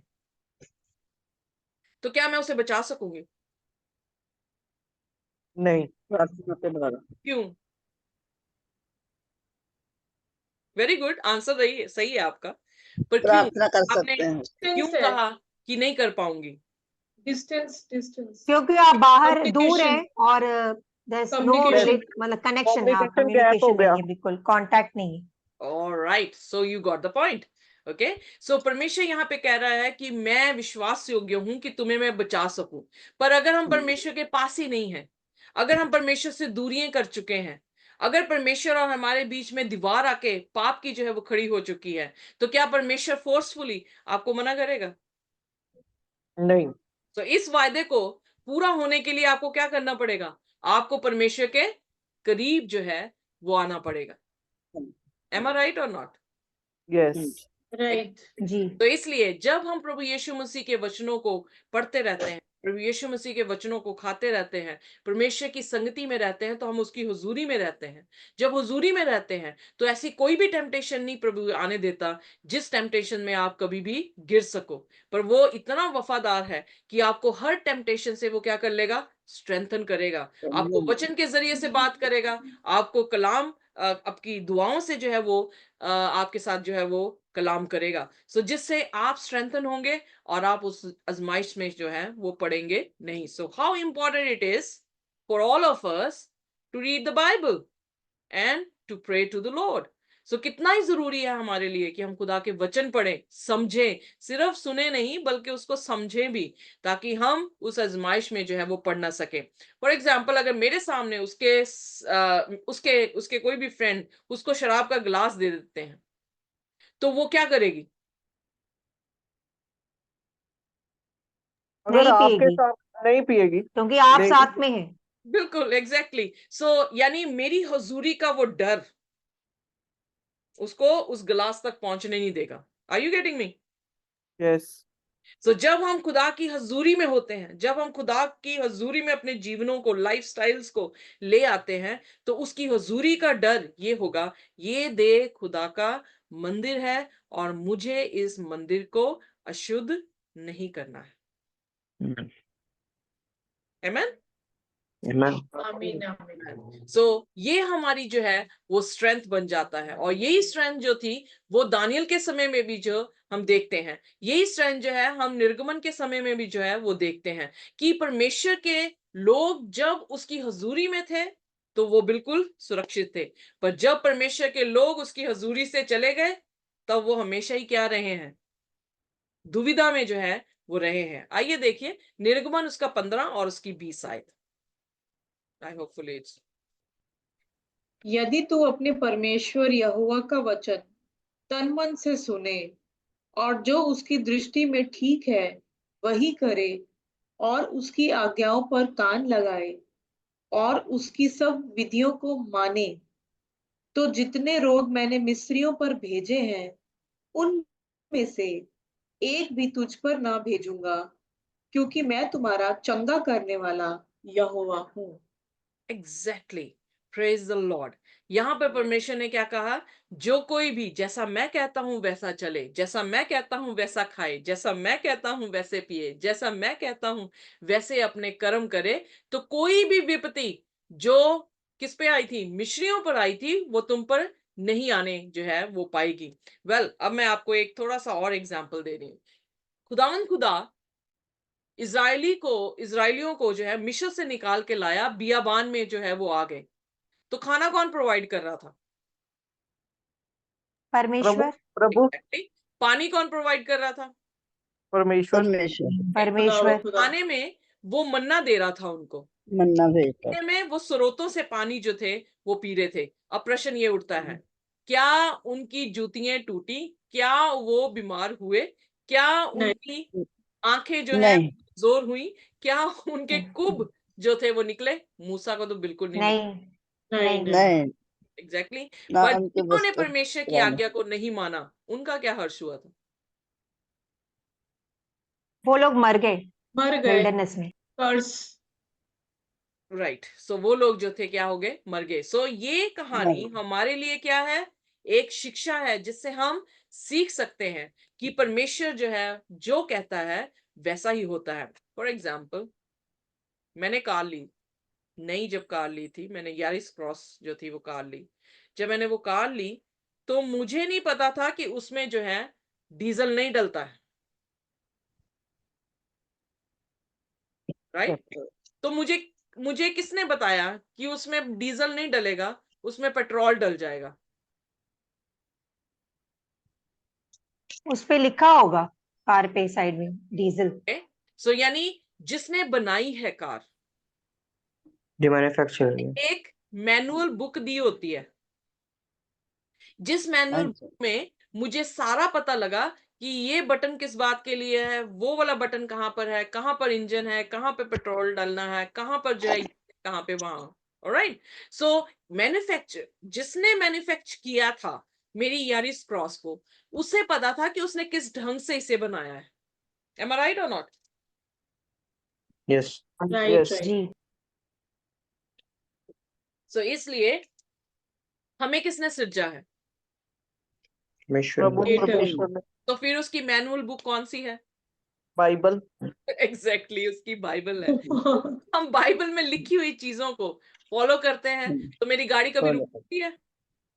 अगर बाई चांस वो पेट्रोल पे थी और मैंने डीजल डाल दिया तो मेरी गाड़ी रुक जाएगी, मेरी गाड़ी नहीं यस यस तो उसमें मुझे और खर्चा करना पड़ेगा, क्योंकि सारा डीजल निकलवा के, सारा वो जगह जो है मुझे साफ करवा के, फिर जो पेट्रोल डालूंगी, फिर गाड़ी जो है वो आगे चलेगी। सो उसी तरह से परमेश्वर ने हमें जो है अपने कलाम से सिखाया है कि मेरी आज्ञाएं बर्डन नहीं है, उसकी आज्ञाएं ये है कि मैनुअल है, जिससे हम क्या करते हैं? Fullness of health, fullness of life को जो है वो रिसीव कर सकते हैं। सो इसलिए उसमें लिखा कि मिस्रियों के ऊपर जो बवा आई थी वो नहीं आएगी। मैं तुझे क्या करूंगा? I am the Lord who heels you.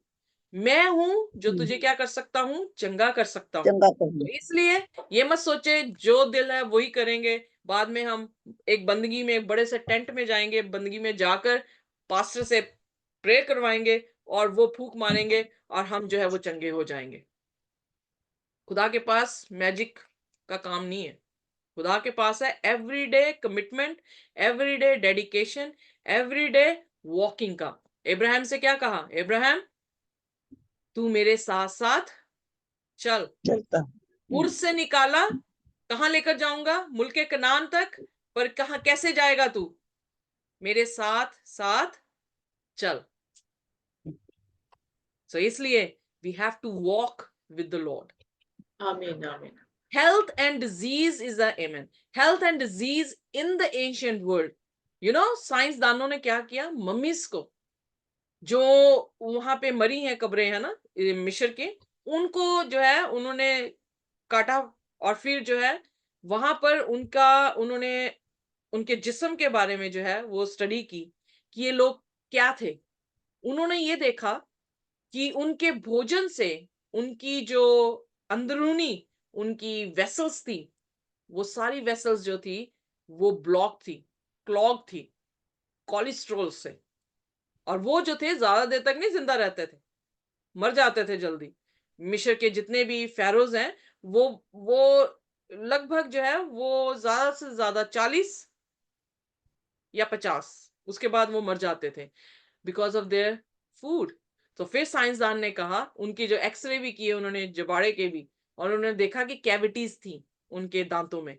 सो साइंसदान ने यह कहा कि इजिप्ट में जो बीमारियां थी वो हार्ट की प्रॉब्लम थी, ओबेसिटी थी, कैंसर था, टूथ डिके था, स्ट्रेस था। सो उनकी जो ब्लड वेसल्स हैं वो नैरो हो चुकी थी, कोलेस्ट्रॉल जो था वो क्लॉक उनको जो है वो उनकी पाइप्स को जो है वो कर चुका था। सो इसका मतलब परमेश्वर जब ये कह रहा है कि मैं वो बवा नहीं आने दूंगा तुम पर, अगर तुम मेरे हिसाब से खाओगे पियोगे तो क्या होगा, ये बीमारियां जो मिस्र में आई हैं वो तुम पर नहीं आएंगी। नहीं आएंगे। सो इसलिए उत्पत्ति में जब हम जाते हैं तो परमेश्वर ने हमारे पहले माँ बाप को क्या खाने को जो है वो दिया था।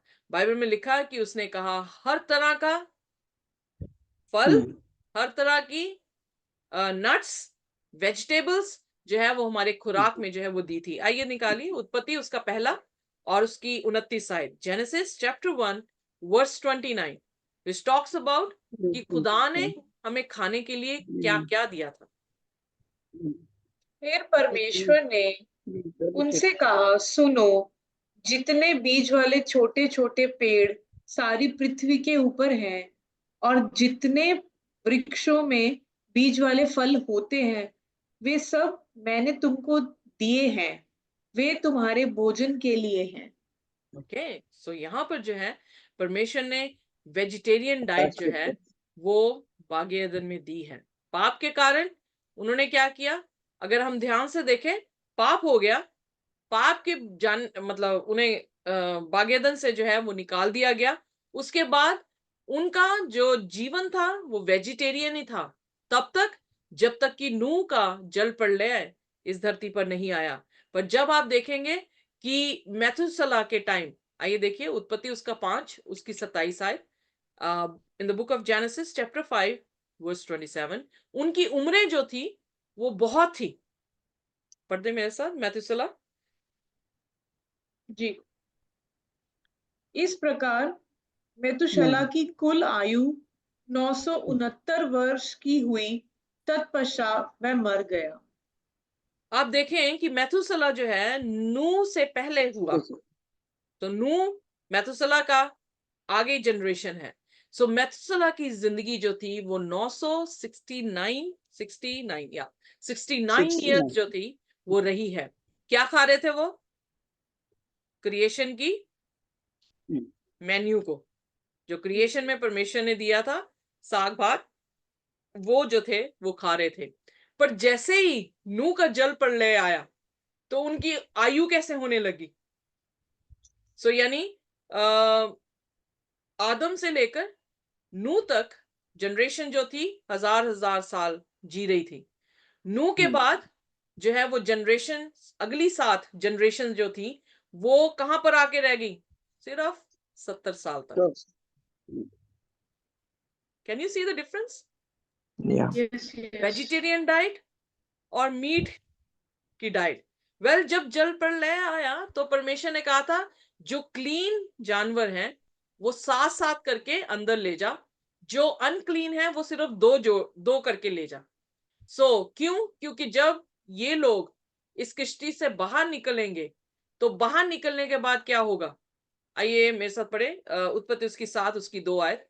आप उतनी देर इसको निकाल के पढ़ना शुरू करें तो मैं थोड़ा सा आपको इंट्रोडक्शन जो दे देती हूँ। खुदा ने कहा कि 7 क्लीन और 2 करके अनक्लीन जो है वो जानवर लेकर। क्यों कहा ऐसा, आइए पढ़ दे उत्पत्ति उसकी 7 उसकी 2, जेनेसिस चैप्टर। आंटी जी आप अपना म्यूट कर लें प्लीज। Genesis chapter 7 verse 2। सब जाति के शुद्ध पशुओं में से तो तू 7 जोड़े अर्थात नर और मादा लेना, पर जो पशु शुद्ध नहीं उनमें से 2 लेना अर्थात नर और मादा। तो यहाँ पर परमेश्वर ने जो है, इससे पहले जल प्रलय आए, जानवरों को अंदर घुसाया जाए, तो जानवरों की गिनती उसने जो है वो बता दी कि जो शुद्ध है वो 7 जोड़े में और जो अशुद्ध है या आई एम राइट या वो 2 के जोड़े में जो है वो लेकर आए। 120 साल तक थियोलॉजियंस बताते हैं कि नूह ने जो है वो प्रचार किया, और 120 साल के बाद जब वो प्रचार कर रहा है लोग ठट्ठा उड़ा रहे हैं, पर उन्हीं की आंखों के सामने सारे जानवर एक एक करके जो है वो अंदर घुसते चले जा रहे हैं। फिर भी बाइबल में लिखा कि उन्होंने तौबा नहीं की, फिर भी वो इस किश्ती में, जो देखे बहुत बड़ी किश्ती नूह ने बनाई थी, 120 साल लगे उसे इस किश्ती को बनाने में, और बनाया भी, हायर भी उसने लोगों को ही किया होगा बनाने के लिए, but they did not repent, और जानवर जो है वो अंदर गए हैं। पर जब जल प्रलय खत्म हुआ, जब ये दरवाजा परमेश्वर ने खोला, तो उनके पास वेजिटेशन नहीं थी। तो इसलिए परमेश्वर ने साथ साथ जो क्लीन जानवर थे उनको जाने को कहा था, ताकि जब तक वेजिटेशन नहीं है तब तक क्या कर सकें, ये खा सकें। पर उसने हुक्म दिया था कि कैसे खाना है। आइए लेवियों की पुस्तक उसका 3 और उसकी 17 आयत, लेविटिकस चैप्टर 3 वर्स 17। 17 ये तुम्हारे निवासों में तुम्हारी पीढ़ी पीढ़ी के लिए सदा की विधि ठहराएगी कि तुम चर्बी और लहू कभी ना खाओ। यहाँ पे परमेश्वर ने उन्हें अनुमति दी कि जानवर जो है वो खा सकते हो, क्योंकि वेजिटेशन नहीं उगी थी। पर उसने जो है कंडीशन दिया था, एक क्लॉज वहां पे डाल दिया था कि वहां पर उस जानवर का ना लहू और ना ही तुम्हें क्या उसकी चर्बी जो है वो खानी है। सो ये 2 चीजें क्यों मना की गई? चर्बी क्या करती है? आपके हार्ट को क्लॉग कर देती है। ब्लड क्या करता है? जितने वायरस हैं वो अब ब्लड से जो है आपके शरीर में जो है वो ट्रांसफर हो जाते हैं, जिस कारणवश क्या होता है कि हमारे में बीमारियां जो है वो आ जाती हैं। आप जानते हैं कैंसर कैसे होता है? जब आपकी बॉडी एक्सपोज होती है कुछ स्ट्रेंज सेल्स के साथ, तो वो स्ट्रेंज सेल को अगर इन्वायरमेंट अप्रोप्रिएट मिल जाए जिसमें उसने ग्रो करना है, तो वो क्या करने लग जाता है, वो सेल ग्रो करने लग जाता है। इसीलिए कहते हैं कैंसर जो है वो एबनॉर्मल सेल ग्रोथ है।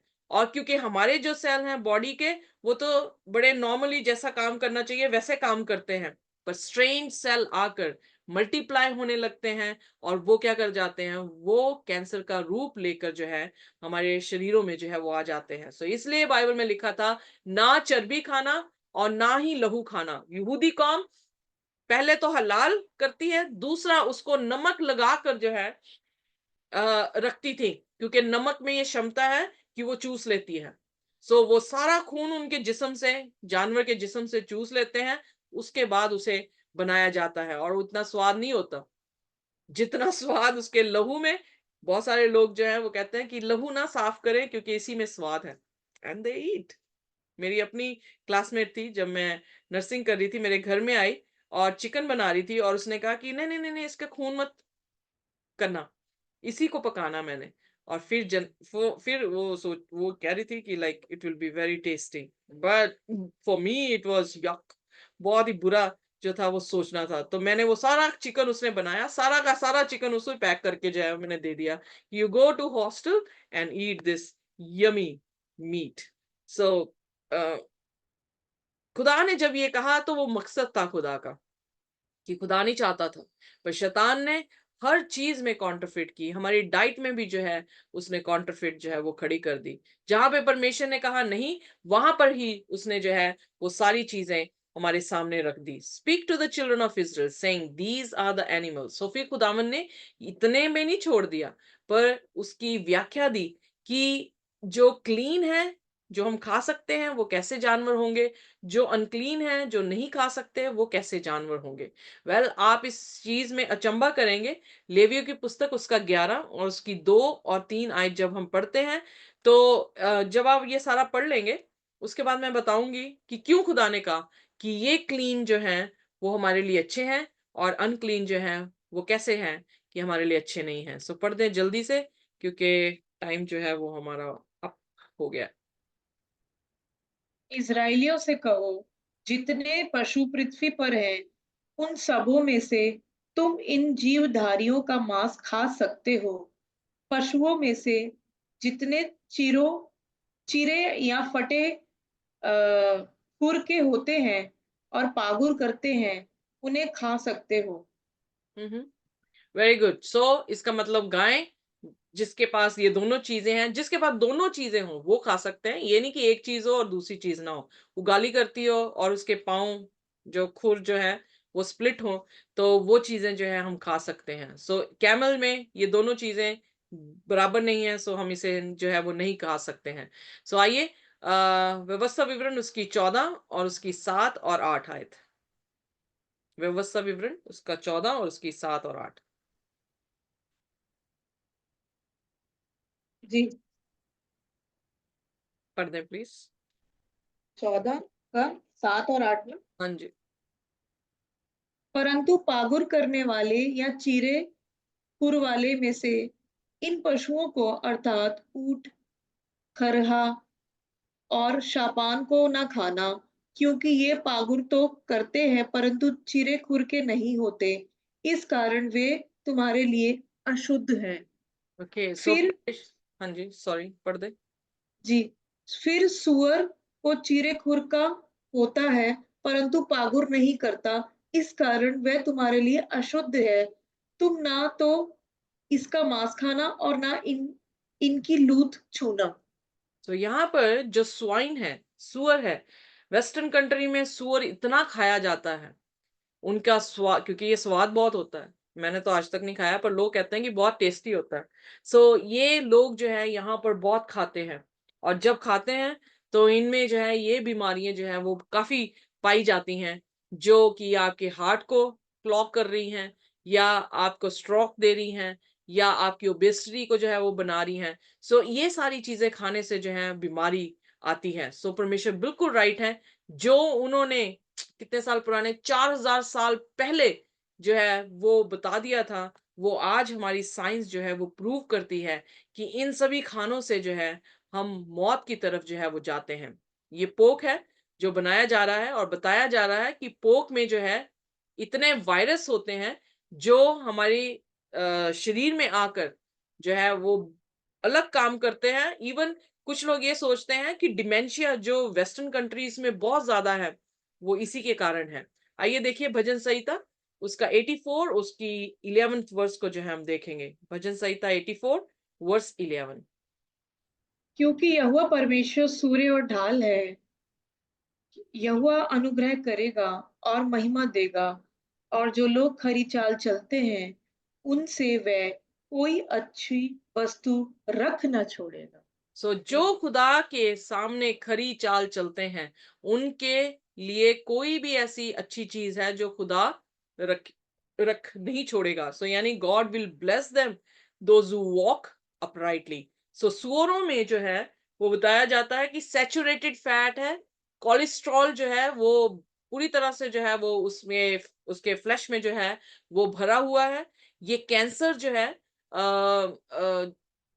क्योंकि सुअर के स्किन में, किडनी में, लिम्फेटिक सिस्टम में जो है वो कैंसरस सेल्स पाए जाते हैं इंटरनल ऑर्गन के लिए, ऑर्गन्स में। तो ये बड़े कॉमन है, जिससे जो है कैंसर की क्षमता बढ़ जाती है इंसानों के बीच में, और कैंसर जो है उन्हें हो जाता है। Pork product are regularly preserved with nitrates. So nitrates जो है वो भी एक कैंसर कॉजिंग कंपाउंड है, जो कि जब इंसान इसका सेवन करते हैं तो वो उनके शरीरों में जो है वो आ जाते हैं। Pork contributes to numerous digestive and stomach problems. क्योंकि जब उन्होंने माइक्रोस्कोप में इसकी स्लाइस को देखा तो उन्होंने देखा ट्रिकिना लार्वा करके जो है इसमें ऐसा लार्वा पाया जाता है जो आपकी बॉडी में जाकर आपके डाइजेस्टिव सिस्टम को जो है वो खराब कर देता है। मैं बड़ी अमेज हुई, मैंने इंडिया में बिल्कुल नहीं ये चीज देखी थी। जब मैं यहाँ पर आई तो मैंने 18 साल बच्चों को यहाँ पर पेट में जो है वो बैग, यानी कोलोस्टमी बैग होता है, यानी आपके कॉलन को जो है कैंसर हो जाता है, उसको काट के उसकी ओपनिंग जो है पेट में कर देते हैं, ताकि जो भी आप कुछ खाएं उसकी पॉटी जो है वो एक बैग दिया जाता है, उस बैग में जो है आती रहती है। यानी जो नेचुरल वे है हमारा कि हमारी एलिमिनेशन हो, जहां से खाना निकले, वेस्ट प्रोडक्ट निकले, वो जो है कैंसर होने के कारण खराब हो जाता है। पर 18 साल का बच्चा, मैं इमेजिन नहीं कर सकती कि 18 साल का बच्चे को ये समस्या है। क्यों है? बिकॉज ऑफ देयर लाइफस्टाइल, कि वो खा क्या रहे हैं, और जो वो खा रहे हैं उसी तरह से जो है वो बीमारियों से ग्रस्त हैं। मछलियों में भी परमेश्वर ने हुक्म दिए हैं, जो कि लेवियों की पुस्तक उसका 11 उसकी 9 और 10 आयत में जो है हमें देखने को मिलता है। लेविटिकस चैप्टर 11 वर्स 9 एंड 10, कि जो लोग मछलियां भी खाना पसंद करते हैं, तो वो मछलियों में भी जो है क्लीन और अनक्लीन जो है वो मछली है। सो आइए देखिए कि क्लीन और अनक्लीन क्या है।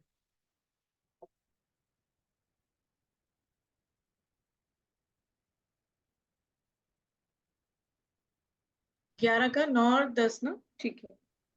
फिर जितने जल जंतु हैं उनमें से तुम इन्हें खा सकते हो, अर्थात समुद्र या नदियों के जल जंतुओं में से जितनों के पंख और चोइटे होते हैं उन्हें खा सकते हो। सो और जल फिन्स एंड स्केल्स जिनके पास हैं, जो वाटर क्रीचर्स हैं, उनको हम खा सकते हैं। और आगे, औ- और जलचरी प्राणियों में से जितने जीवधारी बिना पंख और टोयटे के समुद्र या नदियों में रहते हैं वे सब तुम्हारे लिए घृणित हैं। सो परमेश्वर क्या कह रहा है? घृणित मतलब जो आपकी बॉडी उससे नफरत करती है, यानी आपकी बॉडी को जो है वो हार्म करने के लिए जो है वो आ जाते हैं। सो वो मछलियां जिनके पास फिन्स हैं, स्केल्स हैं, वो मछलियां जो है हमें खाने को कही गई हैं। अनक्लीन सी फूड जो है, इन 1988 nearly 3 lakh Chinese in Shanghai developed hepatitis A from clams। मुझे नहीं पता क्लैम्स क्या है, पर ये जीव जंतु हैं जो, शुक्र है खुदा का कि इंडियंस में अभी भी जो नॉर्मल फैमिलीज हैं, एवरेज फैमिलीज हैं, उन तक जो है ना स्कॉर्पियंस खाने में आए हैं, ना क्लैम्स करके आए हैं। And that's why like it's a blessing to the Indian families that they don't eat, and specially Hindus families जो कि बिल्कुल वेजिटेरियन है, and that's a blessing to them कि वो जो है वो सिर्फ वेजिटेरियन फूड जो है वो खा रहे हैं। सो इसलिए परमेश्वर के वचन में जो है वो साफ साफ लिखा है कि हमें क्या खाना है और हमने जो है वो क्या नहीं खाना। जो पशु परमेश्वर ने, मैं थोड़ा सा आप पढ़ सकते हैं लेवियों की उसकी 11 की 13, जो पशु या जो पक्षी खुदा ने हमें मना किए हैं वो स्क्वेंजर्स हैं, यानी वो जो खाते हैं वो डेड बॉडीज खाते हैं। सो इसलिए वो हमारे लिए अनक्लीन है, क्योंकि वो मरे हुए शरीर से अपनी जो है वो ताकत लेते हैं, और उस कारणवश क्या है कि जो उनके जिस्म में जा रहा है वो क्या है, बीमारी का घर है। और जैसे वॉल्चर हुआ, बजर्ड हुआ, ईगल हुए, ये सारे पक्षी क्या है, स्क्वेंजर्स हैं। इनको नहीं खाना, क्योंकि जब ये खाते हैं तो उनकी देह में जो है उनका बीमारी का घर बनता है, और जब हम उन्हें खाते हैं तो हम भी जो है वो क्या हो जाते हैं, बीमार हो सकते हैं। सो इसलिए परमेश्वर ने ये सारी जो है वो डाइट हमारे सामने रखी है। पहली जो आइडियल डाइट है वो वेजिटेरियन है, जो एक्सेप्टेबल है कि हम फिर भी खा सकते हैं। अगर बाई चांस हमारे पास वेजिटेबल्स नहीं मुहैया, हमें हमारे पास जो है वो जानवर का मांस मुहैया है, तो जो खा सकते हैं। तो कैसे खा सकते हैं कि उसमें खून नहीं होना चाहिए, उसमें चर्बी नहीं होनी चाहिए, और उस हलाल किए हुए जो है वो जानवर को जो है हम खा सकते हैं। और तीसरा जो बिल्कुल एक्सेप्ट नहीं करता खुदा, this is an abomination to God, परमेश्वर के लिए भी जो है वो क्या है, ये घृणित चीजें हैं, और वो हैं जो परमेश्वर ने अनक्लीन जानवरों का जो है वो जिक्र किया है।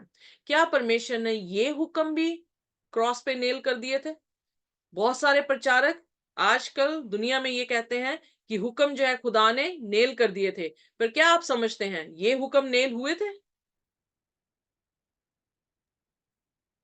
हुए हैं। कैसे? नहीं। सिस्टर पता नहीं कहा सोच के आंसर दे रहे। नेल नहीं हुए हैं, यानी आज भी हमारे पर लागू हैं। कहने का अर्थ ये है, नेल होने का मतलब कि खत्म कर दिए थे प्रभु यीशु मसीह ने क्रूस पर। नहीं नहीं नहीं नहीं किए थे, मेरे कहने का नहीं, मतलब ये है। ओनली सेरेमोनियल लॉस को क्रूज पे खत्म किया। हाँ। Exactly exactly. सो इसका मतलब हेल्थ लॉ आज भी जो है हमारे ऊपर लागू है। बहुत सारे कहते हैं लोग कि पतरस को तो खुदा ने अनक्लीन फूड खाने को कहा, जब उसने एक चादर पर सारे अनक्लीन जानवर देखे और उसे कहा कि इसे मार और इसे क्या कर, खा। सो फिर वो क्या चीज थी जो परमेश्वर ने उससे कहा? वेल, प्रेरितों के काम उसका 10 उसकी 17 और उसकी 28 आयत में हमें आंसर मिल जाता है। आप घर जाके जो है इसे पढ़ सकते हैं। He said to them, you are well aware that it is against our law for a Jew to associate with the Gentiles or visit him. But God has shown me that I should not call any man impure और unclean. सो वो जो जानवर दिखाए थे, क्योंकि कल भी हमने सीख लिया है कि लाजरस और रिच मैन के पैराबल में कि उनकी मेंटेलिटी, यहूदियों की मेंटेलिटी क्या थी। सो वो इन लोगों को क्या सोचते थे, कुत्ते यानी अनक्लीन लोग जो है वो सोचा करते थे। पर परमेश्वर ने जब उसे वो चद्दर दिखाई तो वो ये मतलब दिखाता था कि उसे किसी भी इंसान को अनक्लीन नहीं कहना और सुसमाचार अन्य जातियों तक भी जो है वो लेकर जाना है। सो इसलिए वो एग्जैक्टली डिफरेंट चीज है जो परमेश्वर ने उसे दिखाई थी, पर खुदा ने जो हेल्थ लॉस दिए हैं हमारे लिए वो डिफरेंट है। कल भी जब हमने दानियल की पुस्तक उसका पहला अध्याय पढ़ा था तो उसके 8वें वचन में हमने देखा कि सब कुछ जो है वो बाबुल के राजा ने उनका बदलने की जो है वो कोशिश की, पर जब उनके मेज पर सुअर का मीट और शराब जब रख दी गई तो उसने अपने दिल में ठान लिया कि मैं इस खाने को नहीं खाऊंगा। और परमेश्वर ने उसे ऐसी बरकत दी कि वो 10 दिन के टेस्ट में 10 गुना बेहतर दूसरों से दिखाई दिया, सिर्फ शक्ल से नहीं, अकल से भी, और उसके स्किल्स, उसके लर्निंग से। और बाइबल में लिखा खुदा ने उसको विजन और ड्रीम्स के साथ जो है वो नवाजा, जो ये बताता है कि जब भी हम अच्छी चीज खाते हैं हमारा ब्लड अच्छा ही जो है वो दिमाग में खाना लेकर जाता है, और कोई भी ऐसा फर्मेंटेड खाना जो है वो हमारे दिमाग में नहीं जाता जो हमारे दिमाग को किसी भी तरह से क्लाउडी कर दे, हमारे दिमाग की रीजनिंग पे अटैक करे, हमारे दिमाग के डिसीजन पे अटैक करे। तो हमारे दिमाग जो है वो एक तरह का खुदा का तख्त वहां पर जो है वो लगता है। सो फिर क्या है कि हमारे खुदा के मैसेजेस जो है वो इजिली हमारा रिसेप्टर जो हमारा दिमाग है वो रिसीव करना जो है वो शुरू कर देता है। सो कई बार लोग मुझे पूछते हैं तेरे पास हर सवाल के जवाब क्यों होते हैं? यकीन जानिए वो इसलिए होते हैं कि खुदा ने अपने वचन मुझसे बांटे हैं, खुदा ने अपनी आज्ञाएं हमें जो है वो दी हैं। जब हम उसके अधीन हो जाते हैं, उसके जैसा काम करना शुरू करते हैं, तो हम उसके सिग्नल्स को जो है वो क्या करते हैं, हमारे माइंड्स ना शराब से क्लाउडी है, ना सिगरेट से क्लाउडी है, ना फैट से क्लाउडी है, ना ब्लड से क्लाउडी है। तो क्या होगा, हमारा माइंड जो है वो क्लियर जो है वो सोचने की शक्ति रखता है। तो खुदा के सिग्नल्स जो हैं वो रिसीव करने जो है वो बहुत ही इजी हमारे लिए हो जाते हैं। पर अगर क्लाउडी है तो फिर किसके सिग्नल हम रिसीव करेंगे? शैतान के। एग्जैक्टली शैतान के। फिर जो है और दूसरी पावर ही नहीं है। सो अगर यीशु मसीह नहीं है वहां पर तो फिर शैतान है। Did Jesus say that is not what goes into the man that defiles him but what comes out. So क्या प्रभु यीशु मसीह ने नहीं कहा था कि जो हम खाते हैं वो हमें डिफाइल नहीं करता, पर जो आता है बाहर वो डिफाइल करता है। सो उसका क्या अर्थ है? इसका मतलब हमारे खाने से कुछ नहीं समस्या। वेल आप पूरा कॉन्टेक्स्ट वहां पे पढ़ें तो वहां पर वो सब्बत के दिन जो है वो वॉकिंग मोड में थे और उन्हें भूख लगी और उन्होंने सट्टे जो थे वो तोड़ के खाए थे। राइट? सट्टे क्या क्लीन थे कि अनक्लीन थे? आई मीन टू से क्लीन फूड है कि अनक्लीन फूड है? क्लीन। या सो यहाँ पर वो यीशु मसीह को दोषी ठहराने लगे कि तेरे जो चेले हैं वो क्या कर रहे हैं, सब्बत को नहीं मान रहे हैं। तो परमेश्वर ने कहा तुम इन चीजों को देख रहे हो कि हाथ धोकर इन्होंने नहीं खाए, पर मैं ये चीज देख रहा हूं कि जो तुमने दिल में पाप जमा किया है, जो तुम्हारे दिल से तुम्हारे मुंह से बाहर आ रहा है, यानी दे वर नॉट अवेयर कि सब्बत का दिन क्या है। उन्होंने कभी भी कॉन्ट्रडिक्ट जो है वो यीशु के साथ इस बात से नहीं हुए थे। सब्बत के दिन से उनकी हमेशा वाद विवाद ये हुई थी कि यीशु मसीह अलग तरीके से सब्बत को मनाना दिखा रहा था और ये लोग अलग तरह से सब्बत को जो है वो मना रहे थे। सो ये आयत बिल्कुल इसके विरोध नहीं है कि खुदा के हेल्थ लॉस जो है वो आज भी लागू नहीं है, बल्कि खुदा के हेल्थ लॉस आज भी हमारे लिए जो है वो लागू है। How can I have victory over my undesirable habits?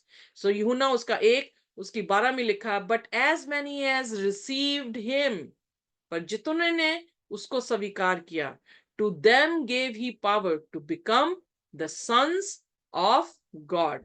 सो जितनों ने उसे स्वीकार किया उतनों को क्या मिली सामर्थ कि वो उसके पुत्र जो है वो बन गए। सो यानी खुदावन यीशु मसीह को जब हम अपने जीवन में उसके हुक्मों के साथ, उसके कहना, जो कुछ भी वो हमसे कहता है, जैसा खाना, जैसा पीना, जैसा रहना, जब हम उसको रिसीव करते हैं तो हम उसके जैसे हो जाते हैं। हम उसके फिर क्या होते हैं, उसके बेटे और बेटियां जो हैं वो कहलाते हैं। सो इसलिए मेरे और खुदा के बीच में अगर कोई भी ऐसी चीज आती है जो मुझे खुदा से अलग करती हो, तो वो हमें रखनी चाहिए कि नहीं रखनी चाहिए?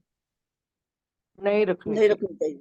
चाहे नहीं रखनी चाहिए। एग्जैक्टली चाहे वो खाने में हो, चाहे वो पीने में हो, पर परमेश्वर और मेरे बीच में ना पाप हो, खाने में, पीने में और काम करने में कोई भी ऐसा पाप ना हो जो मेरे और खुदा के बीच में आए, ताकि मैं जब इन आखिरी दिनों में हम सब रह रहे हैं, तो यकीन जानिए यीशु मसीह बहुत जल्द आते हैं, पर उसके आने से पहले हमें उसको महिमा जो है वो देनी होगी।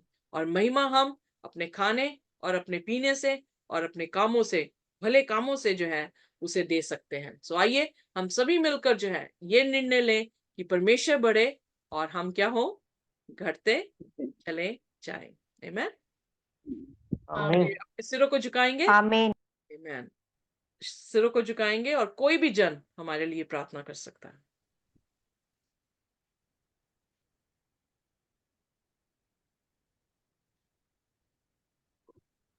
धन्यवाद करते हैं प्रभु जी इस कलाम के लिए जो आपने हमें दिया खुदावन। प्रभु धन्यवाद हर बात के लिए, इन सांसों के लिए, और धन्यवाद इस बात का भी खुदावन के आपने हमें संभाला। चाहे हमें कुछ बातें पता थी और या बिल्कुल भी नहीं पता थी, लेकिन फिर भी परमेश्वर आपने अपना फजल हम सबकी हेल्थ के ऊपर रखा है। मेरे खुदावन आपका करोड़ों धन्यवाद करते हैं प्रभु जी कि हम अपने दिमाग से समझ सकते हैं, आंखों से देख सकते हैं, नाक से सूंघ सकते हैं, बोल सकते हैं, चल सकते हैं, बैठ सकते हैं, छू सकते हैं और महसूस कर सकते हैं। प्रभु ये सब आपका फजल है खुदावन। जाने अनजाने में प्रभु जी यदि हमसे कोई गलती हुई या हमने अपनी इस आपकी देह को जो आपने हमें दी है इसे बिगाड़ा हो, तो प्रभु जी हम अपने गुनाहों की माफी मांगते हैं आपके सामने जी। आज एक एक जन खुदावन आपसे अपने गुनाहों की माफी मांगता है कि जाने अनजाने में अगर हम लोगों ने अपनी हेल्थ के साथ कुछ भी खिलवाड़ किया हो खुदावन, तो हम आपसे प्रभु जी माफी चाहते हैं तहे दिल से प्रभु जी। हम अपने कन्फेशन करते हैं प्रभु, एक एक आत्मा को प्रभु जी आप माफ करें प्रभु जी, और सबको गले लगाएं खुदावन। और फिर से जो आज हमने प्रभु जी ये कलाम में से जो पढ़ा है खुदावन, हम उन सब चीज बातों के लिए परमेश्वर खड़े होकर प्रभु जी एक ईमान में लेके आए कि आज से प्रभु जी हम अपनी हेल्थ, जैसा आप हमसे प्रेम करते हैं प्रभु, हम भी अपनी हेल्थ को प्रभु जी इसके ऊपर ध्यान दें खुदावन। और प्रभु जी हम कलाम समझाने वाले भी बन सके मेरे परमेश्वर। आपका धन्यवाद करते हैं प्रभु। ये जो भी सिस्टर ने समझाया प्रभु बहुत याद से प्रभु जी हमारे जीवनों में ये कार्य करेगा प्रभु जी। और बीमारी और ये सब परमेश्वर आपकी तरफ से नहीं है। चाहे प्रभु जी आपने किसी के लिए भी परमेश्वर, चाहे वो धर्मी है या वो अधर्मी है, आपने उनको प्रभु जी ऐसा कुछ भी उनके लिए नहीं रखा प्रभु। लोग अपने ही स्वार्थ में आकर अपने ही दिमाग की उपज से परमेश्वर भरमाई हुई चीजों के अलावा वजह से परमेश्वर गुनाह में आते हैं और अपने ही वो डिजीज में कन्वर्ट हो जाते हैं प्रभु जी। सब बातों के लिए भी परमेश्वर आपके आगे मांगते हैं प्रभु जी। आपका धन्यवाद प्रभु कि आपने अपना प्रकाशन हम सबके ऊपर रखा। डेला प्रभु तेरा धन्यवाद में दया कर, अनुग्रह कर और अपने नाम की महिमा यीशु मसीह नासरी के नाम से मांगते हैं प्रभु जी। आमीन आमीन। आमीन आमीन। और आमीन। आमीन। आमीन। खुदा आप सभी को आशीष और बरकत दे। खुदा की रहमत, उसके आमीन। शांति, उसका अनुग्रह हम सबके साथ इसी तरह से बना रहे। आमीन। आमीन।